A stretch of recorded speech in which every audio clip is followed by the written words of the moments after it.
আশঙ্কা দেখা দিয়েছে। প্রথম প্রশ্ন, এই 12 পাতার ফর্ম একজন মা বোনকে তার জেনুইনিটি দেখার জন্য কি প্রয়োজন, তার সংসারের খুঁটিনাটি এইভাবে তথ্য সংগ্রহ করা হচ্ছে কেন? 2, লক্ষ্মীর ভান্ডার কবে থেকে দেয়া হয়েছে, কত মাস অব্দি দেয়া হয়েছে আপনারা জানেন। অন্নপূর্ণা ভান্ডার 1 জুন থেকে দেওয়ার কথা, মে মাসের বকেয়াটা কোথায়? 1 জুন থেকে বিজেপিকে প্রতিশ্রুতি মতো যে মা বোনেরা লক্ষ্মীর ভান্ডারের টাকা পান তাদের 3000 টাকা দিতে হবে। আপনারা স্ক্রুটিনি চালাতে পারেন, ভুল থাকলে বাদ দিন, কিন্তু নির্বাচনের আগে প্রতিশ্রুতি দিয়েছেন, এখন আপনারা আবার সেই ফর্ম ফিল আপের লাইনে চলে গেলেন। নোটবন্দিতে লাইন, ভোটার লিস্টের লাইন, ভোটার লিস্ট যাচাইতে লাইন, এখন আবার অন্নপূর্ণা ভান্ডারের জন্য লোকের কাছে গিয়ে ফর্ম ফিল আপ করানো, আবার লাইন। অন্নপূর্ণা ভান্ডার 1 জুন থেকে সকলকে দিতে হবে। যারা লক্ষ্মীর ভান্ডার পান সেই মহিলাদের যা প্রতিশ্রুতি ছিল, আপনারা ভোটের আগে কিন্তু কোনো মাপকাঠির কথা বলেননি। ভোটের আগে কোনো মাপকাঠির কথা বলেননি। অনেক মহিলা আছেন তাদের প্রয়োজন নেই, তারা এমনিই নেন না। অনেক মহিলা আছেন তারা নেন না, তাদের হয়তো প্রয়োজন নেই, নেন না।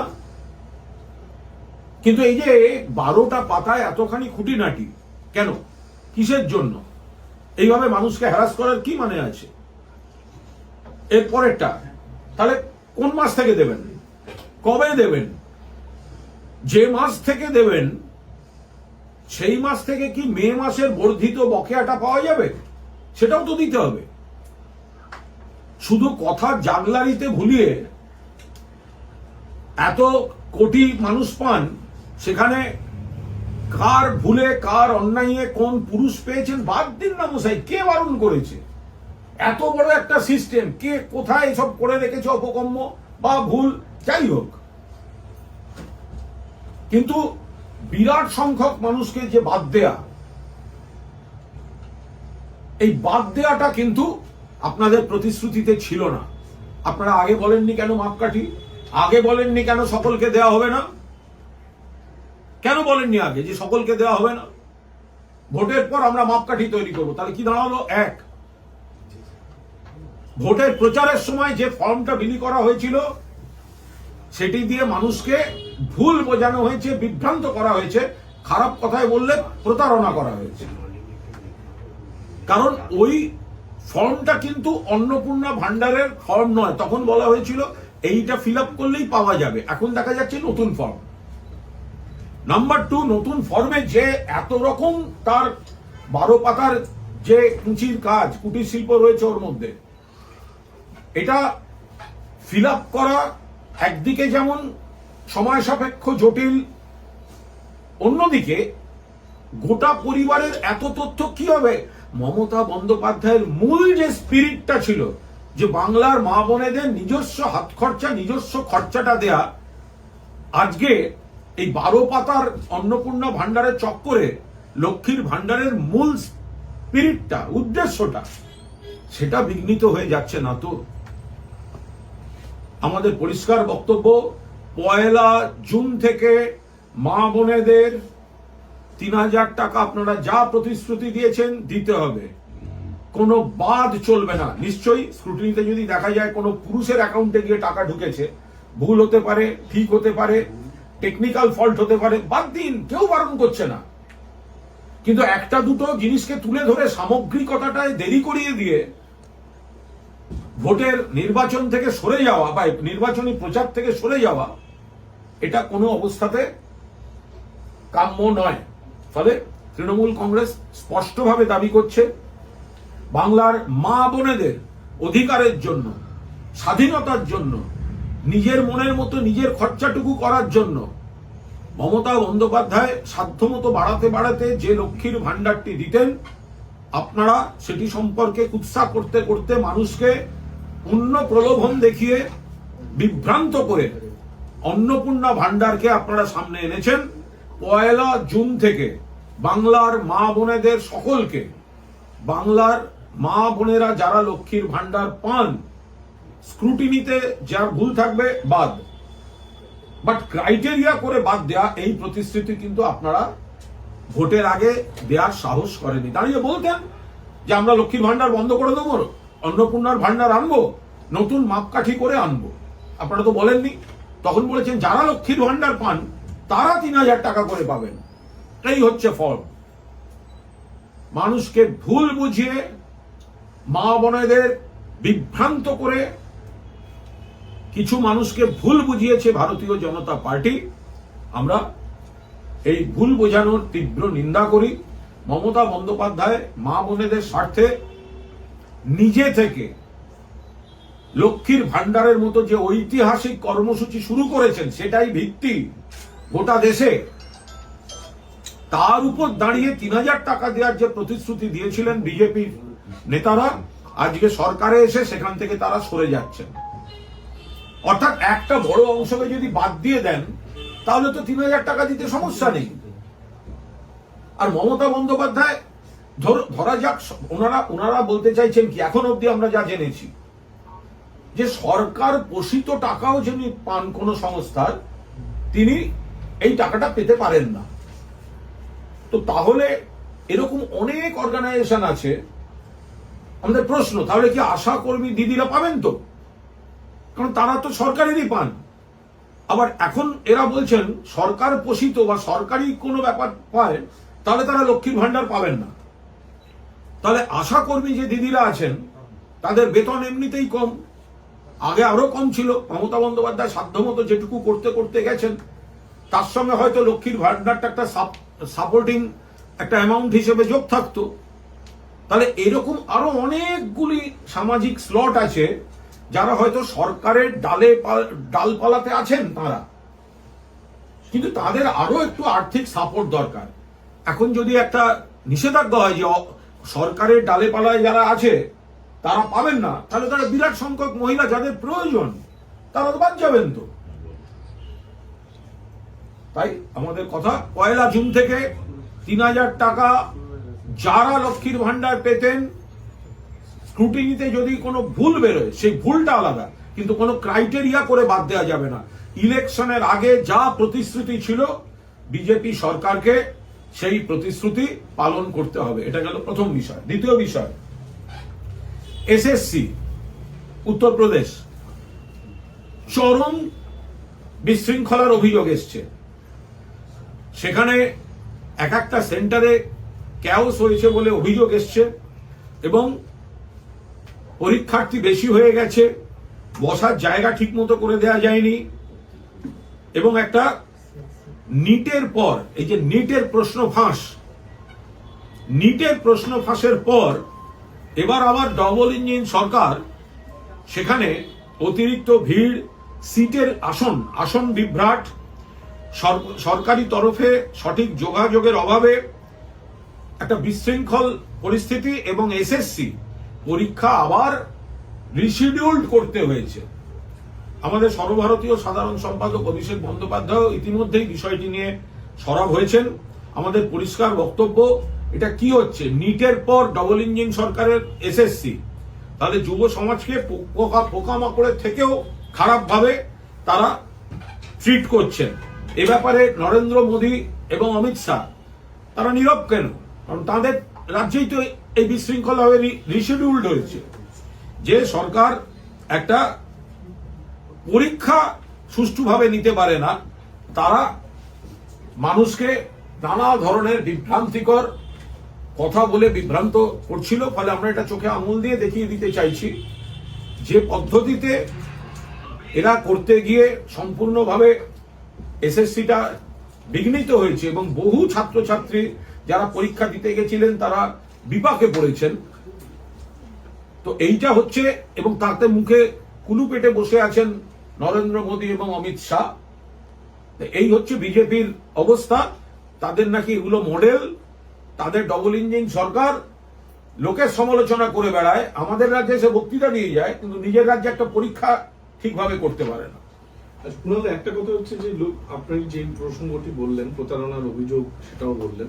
শ্রমিক ভট্টাচার্য তিনি একটা মন্তব্য করেছেন যে রেশন কার্ডে যেমন ভুয়ো কার্ড থাকে, লক্ষ্মীর ভান্ডারেও প্রচুর ভুয়ো কার্ড আছে, সেই কার্ডগুলোকে সরানো। আমাদের বক্তব্য হচ্ছে যখন একটা কিছু নতুন শুরু হয়, এটা তো মমতা বন্দ্যোপাধ্যায় বা তৃণমূলের লোকেরাই শুধু করছেন না, এটা দেখতে হবে যে এটা তো সরকারি স্ট্রাকচারে হচ্ছে। সেই সরকারি স্ট্রাকচারে তো সিপিএম পন্থী কর্মীও আছেন, অন্য দলের পন্থী কর্মীও আছেন। এটা তো একটা সরকারি স্ট্রাকচারে এত বড় কাজ, সারা বাংলার এত মহিলার অ্যাকাউন্টে নির্দিষ্ট সময়ে টাকা ঢোকা, এই কাজটা তো মমতা বন্দ্যোপাধ্যায় শুরু করে মানুষকে উপকার দিয়েছেন। এবার যদি দেখা যায় সেখানে কোনো ভুয়ো মানেটা কি, মহিলাই নেই, মহিলার অস্তিত্ব নেই, টাকা ঢুকছে, এখন অব্দি আমরা এরকম কিছু শুনিনি। আবার শোনা গেল অমুকের নামে টাকা ঢুকছে, একজন পুরুষের নামে টাকা ঢুকলে ভুল, বাদ দিয়ে দিন স্ক্রুটিনিতে। আবার অনেক ক্ষেত্রে দেখা যাচ্ছে ওই বাড়ির অ্যাকাউন্টটা হয়তো পুরুষের নামেই, স্ত্রী তার সঙ্গে জয়েন্ট অ্যাকাউন্টে আছেন, ফলে সেক্ষেত্রে পুরুষের অ্যাকাউন্টে টাকা ঢুকেছে। ফলে সেগুলোকে দেখে নিতে হবে। এখন এমন ভাবে বিষয়গুলোকে আনা হচ্ছে, কিছু বললেই মনে হচ্ছে যেন একটা চূড়ান্ত ইরেগুলারিটি বা অনিয়ম। তো এটাকে কেস টু কেস দেখা উচিত। যদি কেউ ভুয়ো নাম দিয়ে টাকা তুলে থাকেন, অন্যায় কাজ করেছেন। যদি কোনো একক পুরুষ লক্ষ্মীর ভান্ডার নিয়ে থাকেন, অন্যায় কাজ করেছেন, স্ক্রুটিনিতে বাদ যাক। কিন্তু ওই ব্যতিক্রমী কিছু লোককে টার্গেট করে এই গোটাটা এত লক্ষ ভুয়ো মানে কি? এবার এর মধ্যে যারা মারা গেছেন বা যারা নেই, সেগুলোকে কি করা হবে, সেগুলো তো স্ক্রুটিনির মধ্যে পড়বে। কিন্তু নতুন ক্রাইটেরিয়া করতে গিয়ে স্ক্রুটিনি আর ক্রাইটেরিয়া দুটোকে একসঙ্গে মেলাবেন না। স্ক্রুটিনি হচ্ছে যদি কোথাও অনিয়ম বা ভুল থাকে সেগুলোকে নিশ্চয়ই স্ক্রুটিনি হবে। এত বড় একটা সিস্টেম, সরকারি কর্মচারী বন্ধুরাই তো এই জিনিসটা করেছেন, ভালো কাজ করেছেন। তার মধ্যে যদি কোথাও কোনো টেকনিক্যাল গ্রাউন্ডে ভুল থাকে, নতুন সরকার সেটা সংশোধন করুন। আমাদের সরকারও সংশোধন করতে করতে চলেছে। কিন্তু ক্রাইটেরিয়ায় যদি একটা বড় অংশ বাদ চলে যায়, তাহলে মমতা বন্দ্যোপাধ্যায় যে মা বোনেদের আর্থিক স্বাধীনতা স্বাচ্ছন্দ্যের কথা ভেবে লক্ষ্মীর ভান্ডার চালু করেছিলেন, সেই স্পিরিটটাই তো ব্যাহত হচ্ছে। এই স্পিরিটটাকে তো অব্যাহত রাখা উচিত। আপনারা প্রথমে বলেছিলেন ভিক্ষা, সেটা থেকে ঢোক গিললেন, আপনাদের রাজ্যগুলোতেই কপি করলেন মমতা বন্দ্যোপাধ্যায়কে। এখানে এসে বললেন বাড়িয়ে দেবো, বাড়াতে গিয়ে অর্ধেক লোককে বাদ দিচ্ছেন। কোন মাস থেকে পাবেন সেটা এখনো স্পষ্ট নয়। যে ফর্মটা দিয়েছেন আপনারা, সেই ফর্ম এত জটিল এবং পারিবারিক এত রকম তথ্যের গল্প শুনিয়ে দিয়েছেন যে তারপরে কে পাবেন আর কে পাবেন না, এটাই তো এখনো নিশ্চিত নয়। বলছি, আপনি আজকে একটা সমাজ মাধ্যমে পোস্ট করেছেন এবং সেখানে যারা এখন দলের বিরুদ্ধে মুখ খুলছে তাদেরকে নিয়ে সরব হয়েছেন, এবং আপনি উল্লেখও করেছেন যে সব থেকে বেশিবার আপনি সরব হয়েছিলেন বলে আপনাকে সাসপেন্ডও করা হয়েছিল। যারা মুখ খুলছেন তাদের বিরুদ্ধে দল কেন ব্যবস্থা নিচ্ছে না? তাহলে ভোটের পর নির্বাচনোত্তর পরিস্থিতিতে দলের কিছু কিছু নেতা বিভিন্ন ধরনের প্রতিক্রিয়া দেখা যাচ্ছে। দল নিশ্চয়ই দেখছেন বিষয়টা, তাদের সম্পর্কে আলাদা করে কোনো মন্তব্য করব না। তাদের সব কথাই যে ভুল বা তারা যা বলছেন সেটা ঠিক নয়, এমন মন্তব্যও করব না। নির্বাচন কমিশন যে চক্রান্ত করেছে তা নিয়ে যেমন আমাদের বক্তব্য আছে, ভোট লুট নিয়ে বক্তব্য আছে, বৈধ ভোটার বাদ দিয়ে দেওয়ার বক্তব্য আছে। আবার নিশ্চয়ই মানুষ কিছু কিছু জিনিস পছন্দ করেননি বা আমাদের ভুল ত্রুটি ছিল, সেটা আমাদের নেতৃত্ব দেখবেন। কিন্তু সবে 1 মাস হয়নি ভোটটা হয়েছে, আমাদের নিশ্চিতভাবে দলের যে নেতারা বলছেন তারাও তো দলেরই। ফলে ভোটের আগে আমরা যারা ভোটে দাঁড়িয়েছেন, কেউ জিতেছেন, কেউ হয়তো পরাজিত হয়েছেন, আবার কেউ হয়তো তার ইচ্ছা ছিল প্রার্থী হওয়ার, হয়তো হতে পারেননি। তো এখন হারার পরেই সব খারাপগুলোকে বলাটা, এটা কতটা শোভনীয়? 1 মাস হয়নি, আমাদের কি তর সইছে না?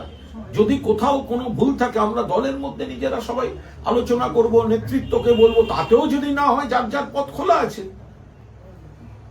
আজকে যদি তৃণমূল কংগ্রেস ক্ষমতায় আসতো, তো তাহলে তো কে মন্ত্রী হবে কে মন্ত্রী হবে না তার জন্য দিদির বাড়ি আর অভিষেকের বাড়িতে লবি করা শুরু হয়ে যেত। ভাবুন একটু, এই দলটাই তো জনপ্রতিনিধি করেছে, এই দলটাই তো বিভিন্ন পদ দিয়েছে। ফলে কোনো কারণে সেটা ইলেকশন কমিশন বা আমাদের ভুল ত্রুটি, ইলেকশন কমিশন তো বটেই, বা আমাদের কিছু ভুল ত্রুটি, তো সঙ্গে সঙ্গে যদি আমরা অন্যরকম করি, আমাদের কত কর্মী ঘর ছাড়া, কত পার্টি অফিস দখল হয়ে পড়ে আছে, বেদখল হয়ে পড়ে আছে। ফলে এখন কত কর্মীর মিথ্যা মামলায় হ্যারাস্ট হচ্ছে, তাদের পাশে দাঁড়ানো দরকার। ফলে তার বদলে আমরা যদি এখন মানে 1 মাসও হয়নি, আচ্ছা যদি দলটা জিততো তাহলে এদের বিবেক তো ঘুমিয়ে থাকতো নিশ্চয়ই।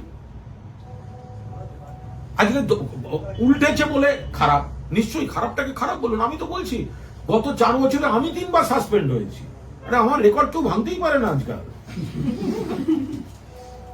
কিন্তু দল যখন ক্রাইসিসে, তখন নেত্রীর সঙ্গে দলের পাশে থেকে কর্মীদের সঙ্গে থাকবো না? আমি তো বলি বারবার, তৃণমূল কংগ্রেসে যদি অভিমান, রাগ, কারুর দেখাবার একটা তালিকা হয়, তার মধ্যে 1 নম্বরে থাকবে কুণাল ঘোষের নাম। আমার জীবন সর্বনাশ হয়েছে, কিন্তু আমি তারপরেও তো আমার তৃণমূলের প্রতি আনুগত্য, নেত্রীর প্রতি আনুগত্য। সেটা যারা আজকে জিতলেন, কোন প্রতীকে জিতেছেন? মমতাদের দেয়া প্রতীকে জিতেছেন, অভিষেকের দেয়া প্রতীকে জিতেছেন, দলের প্রতীকে জিতেছেন। যদি যেটাকে খারাপ বলছেন, তা সেদিন বললেন না কেন এই দলটার এই খারাপ, আমরা দাঁড়াবো না? বলতে পারতেন তো, তাহলে আরো স্বচ্ছতা থাকতো। কেউ জিতেছেন, কেউ পরাজিত হয়েছেন। আমার অনেকে তো দাঁড়াবার ইচ্ছাও ছিল, হতেই পারে। সেটা কোন দলের হয়ে? এই তৃণমূলের হয়ে। কার হয়ে প্রচার করেছেন? এই তৃণমূলের হয়ে প্রচার করেছেন। আজকে যদি তৃণমূল কংগ্রেসই আবার সরকার গড়ত, তাহলে কি এত রকম বিলম্বিত বিবেক জাগরণ দেখা যেত? না। আমাদের কি কোনো ক্ষোভ, অভিমান বা বক্তব্য বা গঠনমূলক কথা নেই? আছে। কিন্তু দলটা যখন একটা অদ্ভুত পরিস্থিতিতে আছে, এই সময় আমরা কেন এই জিনিসগুলো আমরা সামনে আনবো? এরা বলছেন যে কথা বলার চেষ্টা করা হয়েছিল। আপনার বক্তব্যের সঙ্গে অনেকে কিছুটা সহমত, কিন্তু তাদের বক্তব্য আমরা কথা বলার চেষ্টা করেছি। আইপ্যাক কোনোভাবেই আমাদেরকে পৌঁছতে দিত না। দ্বিতীয়ত, মমতা বন্দ্যোপাধ্যায়কে ঘিরে যারা থাকতেন তারা সেখানে আমাদের ঢুকতে দিত না। আমি সমস্ত মানছি। আমি আবার বলছি, তারা যা বক্তব্য রাখছেন, সেই বক্তব্যকে আমি ভুল বলে তাদের সঙ্গে কন্ট্রাডিকশনে যাচ্ছি না। আমি বলছি রেজাল্টটা বেরিয়েছে এখনই। এই কতগুলো এই যে সমস্যাটার কথা বলছেন, এটা তো ভোটের আগেও সেই সমস্যাটা ছিল। তারপরেও তো আপনারা অনেকে প্রার্থী হয়েছেন, তারপরেও তো জিতেছেন, তারপরেও তো হেরেছেন। যদি আইপ্যাক নিয়ে কোনো অভিযোগ থাকে, তো এটা তো আগেও ছিল, এখনো আপনি বলতে পারেন। কিন্তু সেটা এই মুহূর্তে যখন দলটাকে একটু আমরা সবাই মিলে চেষ্টা করছি আবার একদম আমরা দেখুন, আমরা এত মানুষের ভোট পেয়েছি। মমতা ব্যানার্জিকে দেখে এত মানুষ ভোট দিয়েছেন। 40% উপর ভোট তৃণমূলের, 80 জন বিধায়ক, 42 জন সাংসদ, এতগুলি পুরসভা, এত হাজার কাউন্সিলর, এত হাজার ত্রিস্তর পঞ্চায়েত সদস্য। কোথাও যদি ভুল থাকে, সেগুলো নিশ্চিতভাবে হবে। কিন্তু এত তাড়াতাড়ি অক্সিজেন ধারণ ক্ষমতাটা তো আরেকটু বেশি হওয়া উচিত। 1 মাসের মধ্যে দম বন্ধ হলে কি করে হবে? বলছি, গতকাল মমতা বন্দ্যোপাধ্যায় কবিতা লিখেছেন, বোঝাই যাচ্ছে। তিনি বলছেন গিরগিটিয়ে যারা দল পরিবর্তন করছেন, ক্ষোভ প্রকাশ করছেন। বলছি এত সহজে রং পাল্টে নিচ্ছেন। দেখুন, দল পরিবর্তন করা এক জিনিস, অনেকের অনেক গ্রাউন্ড থাকে। আপনি জানি না ভবিষ্যতে এগুলো সব সময়ের সঙ্গে হয়। কিন্তু একটা দল, যে দলটায় থাকলাম, যে দলটার ক্ষমতার সময় থাকলাম, সবে থাকলাম, ঘটনাচক্রে বিরোধী পক্ষে সঙ্গে সঙ্গে নানা রকম একটা চিত্তচাঞ্চল্য শুরু হয়ে গেল। সেই জায়গাটায় বোধহয় নেত্রীর কবিতায় অসন্তোষ প্রকাশ করা আছে। আপনি যে সমাজ মাধ্যমে পোস্ট করেছেন, ওটা একটা শেষে একটা ইন্টারেস্টিং লাইন রয়েছে যে যদি দেখি দল ভুল পথেই রয়েছে তখন ভাববো। না, না, সেটা তো দল পরিবর্তন আরে, করা না। না, এটা কোনো দল পরিবর্তনের বিষয় নয়, এটা তো পরিষ্কার। যারা বলছেন তাদের কাছে আমি একটা সহকর্মী হিসাবে একটা আবেদন রেখেছিলাম। মানে সবাই মিলে লড়া হয়েছে, দলের ভুল ত্রুটি কি ছিল না ছিল আপনিও জানেন, আমিও জানি। তা সত্ত্বেও আমরা একটা দলে আছি। কোন দল কি ধোয়া তুলসী পাতা নাকি? বিজেপির মধ্যে আদি বিজেপি, তৎকাল বিজেপি নেই, এখন তো আবার পোস্টপোল বিজেপি যোগ হয়েছে। তো ফলে সেই সব জায়গায় আর অন্য দলের সমস্যা নেই, 100% আছে আছে। আমরা দলকে পরামর্শ দিন সবাই মিলে, যদি দল সেগুলো গ্রহণ করে ঠিকঠাক ভাবে চলে মিটে গেল। নইলে আপনাদের তো ভাবার সময় পালিয়ে যাচ্ছে না। কিন্তু 1 মাসও হয়নি একটা ভোট হয়েছে, যে দলটার হয়ে ভোট করলাম, যে নেত্রীর ছবি সামনে রেখে আমরা অনেকে জিতলাম, লড়লাম সবাই, জেতা হারাটা তো পরের কথা। এত তাড়াতাড়ি কি করে মানে মানে প্রকাশ্যে এগুলো করবো? দলের মধ্যে আমরা একটা চেষ্টা করে সুন্দরভাবে, আর যেখানে মানুষ চাইছেন, মানুষ রয়েছেন, কর্মীরা রয়েছেন, কর্মীদের প্রতিও তো আমাদের একটা দায়িত্ব আছে। যারা আক্রান্ত, যাদের বিরুদ্ধে মামলা চলছে, আমরা ওটা করব নাকি কে কবে মঞ্চে উঠতে পারেনি সেগুলো নিয়ে এখন সামনে যাবো? কিন্তু কর্মীরা অনেকে বলছেন, হাতে গোনা আপনার নাম বলছেন, আরো 2-3 জনের নাম বলছেন, যে যারা রাস্তায় নামছে কর্মীদের পাশে রয়েছে। তাদের বক্তব্য যে যারা পার্টির সিনিয়র লিডার তারাই ঘরের মধ্যে বসে রয়েছেন। এটা পার্টির অভ্যন্তরীণ ব্যাপার, এটা নিশ্চয়ই পার্টির মধ্যে আলোচনা হবে। কর্মীদের আবেগ, কর্মীদের বক্তব্য নিশ্চিতভাবে গুরুত্ব দিয়ে, বা যারা ক্ষোভ প্রকাশও করছেন, আমি আবার বলছি, আমি তো তাদের পয়েন্টগুলো নিয়ে কোথাও কন্ট্রাডিক্ট করতে যাচ্ছি। এই টাইমিং একটা বিষয় এগুলো, কিন্তু এবার আমার বক্তব্য হচ্ছে যে কর্মীদের যে আবেগ, মমতা বন্দ্যোপাধ্যায় সবসময় বলেন কর্মীরাই আসল সম্পদ। কর্মীদের যদি অবজারভেশন কিছু থাকে, কোনো অভিমান থাকে, কোনো বক্তব্য থাকে, কোনো সাজেশন থাকে, নিশ্চিতভাবে মমতা বন্দ্যোপাধ্যায় সেগুলোই দেখছেন। আমরা সেই জন্যই বলছি নেতারাও আগে দলের মধ্যে খোলাখুলি যার যা বক্তব্য বলে এতদিন সমস্যা হয়নি। মমতা বন্দ্যোপাধ্যায় শুধু মুখ্যমন্ত্রীটা হয়ে গেলেই কিন্তু এত বিবেক জাগরণ বন্ধ হয়ে যেত। যারা বলছে তাই জিজ্ঞেস করুন তো, মমতা বন্দ্যোপাধ্যায় যদি মুখ্যমন্ত্রী হতেন আর তৃণমূল কংগ্রেস যদি সরকার গড়ত, তাহলে এই কথাগুলো শোনা যেত? কিন্তু কুণাল ঘোষ যখন এই প্রসঙ্গগুলো বলেছে, তখন কিন্তু মানে পূর্ণ তৃণমূলের মধ্যে দাঁড়িয়েই বলেছে। কিন্তু ক্রাইসিসে এটার সময় নয়। ক্রাইসিসে কর্মীদের পাশে থাকা, আমরা দলটা করার চেষ্টা করব। যে ক্রাইসিসের কথা বলছেন আপনি, ঠিক সেই সময় দেখা যাচ্ছে আপনার দলের 2 জন সাংসদ মামলা পাল্টা মামলা, অভিযোগ পাল্টা অভিযোগ, স্পিকারকে চিঠি পাল্টা চিঠি। এথিক্স কমিটিতে যাচ্ছেন মহিলা সাংসদ, পুরুষ সাংসদ তাকে অশ্লীল কথা বলছেন। দেখছেন যে 2 জন সাংসদ। আবার বলছি, ওনাদা সিনিয়র, কল্যাণদা সিনিয়র, মানে অন্যতম সেরা সাংসদ, আইনজীবী, কাকলিদি কত পুরনো। এখন মানে যদি কারোর কোনো ক্ষোভ দুঃখ থাকে, কারোর সবার সঙ্গে সবার মেলে না, কারোর সঙ্গে কারোর অনেক সময় এক দল করলেও যেরকম থাকে, যেরকম বুদ্ধবাবু সুভাষবাবু ছিল, যেটা হতে পারে, যেটা শুভেন্দুবাবু দিলীপ বাবুর আছে, ওই রকম ধরনের।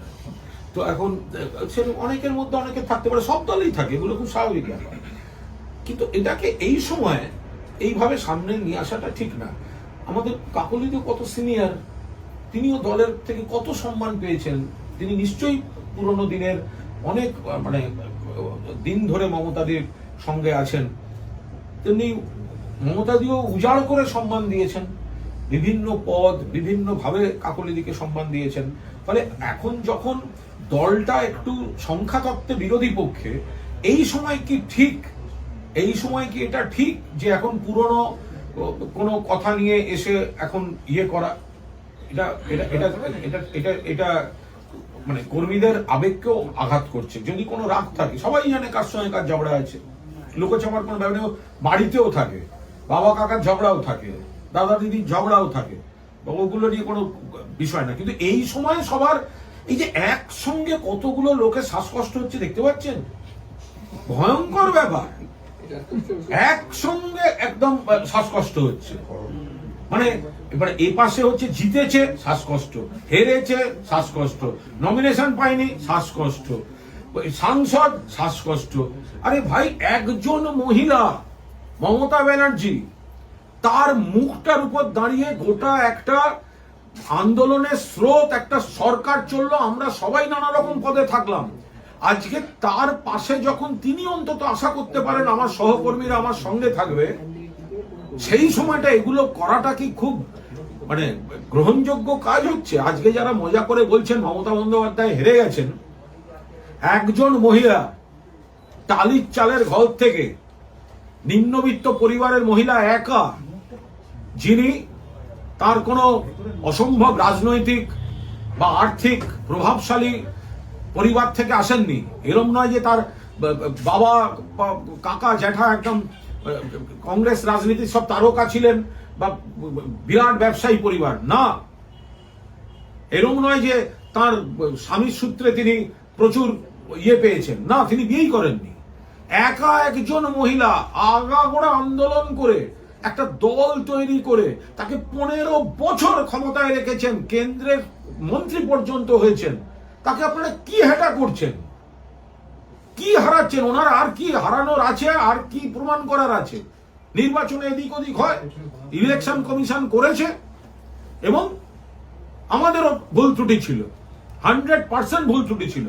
সেগুলো বলে আমরা দলটাকে আবার সৈনিক হিসেবে আমরা সবাই একটা জায়গায় আনার চেষ্টা করছি। এই সময় যারা বিভিন্ন পদে ছিলেন, এই মমতা বন্দ্যোপাধ্যায়ের ছায়ায় যারা বেড়ে উঠেছেন, তাদের এই বিলম্বিত বিবেক জাগরণ এটা ঠিক নয়। সময় দিন আর একটু, যদি দেখেন হচ্ছে না, হবে না, তখন ভাববেন। এখন কেন করছেন এগুলো? বলছি যে অরূপ চক্রবর্তী তো পদত্যাগ করেছেন মুখপাত্রের পদ থেকে, আবার দুর্নীতি ইস্যুতে জাতীয় মুখপাত্রের পদ ছাড়লেন এবার শান্তনু সেন। অ্যাকচুয়ালি এখন এত লোক পদ ছাড়বেন, আমি পার্টি অফিস থেকে আগের পদের লিস্টগুলো দেখে রাখবো, কারণ আমি তো সবগুলো জানিও না যে কে কোন পদে আছেন। ছাড়ার পর প্রমাণিত হবে বা জানবো যে কে কি পদে ছিলেন। আচ্ছা, আমার যেমন পদ লাগে না সাধারণ ক্ষেত্রে, দল আমায় পদ দেয়, আমি খুব খুশি, কিন্তু পদ ছাড়াও দেখবেন কুণাল ঘোষ থাকে, পারফরমেন্স। তো সুতরাং আমি নিশ্চয়ই এত লোক যখন ইস্তফা দিচ্ছেন, আমি মুখপাত্র হিসেবে প্রতিক্রিয়া দেওয়ার আগে আমি দলের কাছ থেকে সব পদের তালিকাটা, নামাবলিটা নিয়ে রাখবো, নইলে তো আমি জানি না কে কোন পদে আছে। শান্তনু সেন জাতীয় মুখপাত্র আপনি জানতেন না?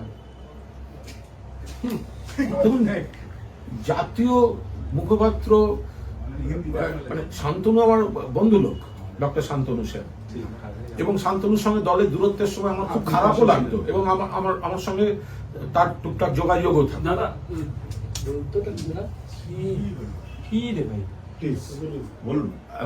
যোগাযোগও থাকতো, কিন্তু এখন তিনি তার মনে হয়েছে কোনো একটি দায়িত্ব ছেড়েছেন। তবে আমার মনে হয় এইসব ছাড়াছাড়িগুলো যদি ভোটের আগে মমতা বন্দ্যোপাধ্যায় মুখ্যমন্ত্রী হলে কিন্তু উনি ছাড়তেন না। আমার বন্ধু শান্তনু, বাট মমতা বন্দ্যোপাধ্যায় মুখ্যমন্ত্রী হলে কিন্তু এইসব ইস্তফাগুলো হতো না। আমি আবারও বলছি, এগুলো যদি মমতা বন্দ্যোপাধ্যায় মুখ্যমন্ত্রী হতেন এবং মমতা বন্দ্যোপাধ্যায় সরকার হতো, তাহলে কিন্তু এই ইস্তফা, এই অমুক তমুক হতো না। তখন দেখতেন যে 1 বছর অন্তর কুণাল ঘোষই কোনো সিস্টেম নিয়ে সরব হচ্ছে, আর কুণাল ঘোষ একাই সাসপেন্ড হচ্ছে, আবার তার 7 দিন বাদে কুণাল ঘোষ আবার কাজে ফিরছে। তখন আমি যখন সাসপেন্ড হতাম, একটা বিপ্লবীকে আমি খুঁজে পাইনি ব্রাত্য বসু ছাড়া পাশে। আমি তো দলের মধ্যে দলের কিছু সিস্টেম নিয়ে আমি বলেছি, তো বলে তো আমি সাসপেন্ড হয়েছি। তখন আজকের বিপ্লবীরা কোথায় ছিল? কিন্তু দল যখন একটুখানি অন্য পরিস্থিতিতে থাকে, তখন আমরা কর্মীর পাশে থাকবো, নেত্রীর পাশে থাকবো। তখন কেন এসব বলবো? যখন দল পুরো ফর্মে, তখন বলার দম থাকবে না। আর দল যখন একটুখানি সামান্য এদিক ওদিকে যাবে, কতগুলো লোক একসঙ্গে শ্বাসকষ্ট, বাবারে বাবা, সমস্ত নার্সিংহোম হাসপাতালে অক্সিজেন সিলিন্ডার অ্যালার্ট রাখা হয়েছে, যে একেবারে যখন তখন যাত্রা শ্বাসকষ্ট হতে কিন্তু পারে। এখন তো বিজেপি সরকার, এখন সহজ মানে ওইভাবে দিয়ে দেবে, শ্বাসকষ্ট হলে বিজেপি ডাক্তাররা চিকিৎসা করবে। বলছি সৌগত রায় নিমতায় তাকে ডিম ছোড়া হয়েছে, অন্যায় হয়েছে এটা। সৌগত রায় একজন বর্ষিয়ান সাংসদ, বর্ষিয়ান নেতা। এই ডিম ছোড়া, গালাগালি, এটা কোনো সংস্কৃতি হতে পারে না। কারা শুনেছে? হ্যাঁ, কারণ আপত্তিকর কাজ। সৌগত রায়ের সঙ্গে আমাদের কিছু ব্যাপারে মিলতে পারে, নাও মিলতে পারে। বিজেপি স্বাভাবিক সৌগত রায়কে পছন্দ হবে না, তাহলে এই ডিম ছোড়া, তো গালাগালি করা, এটা কোনো রাজনীতি হতে পারে না। Thank you. বাংলা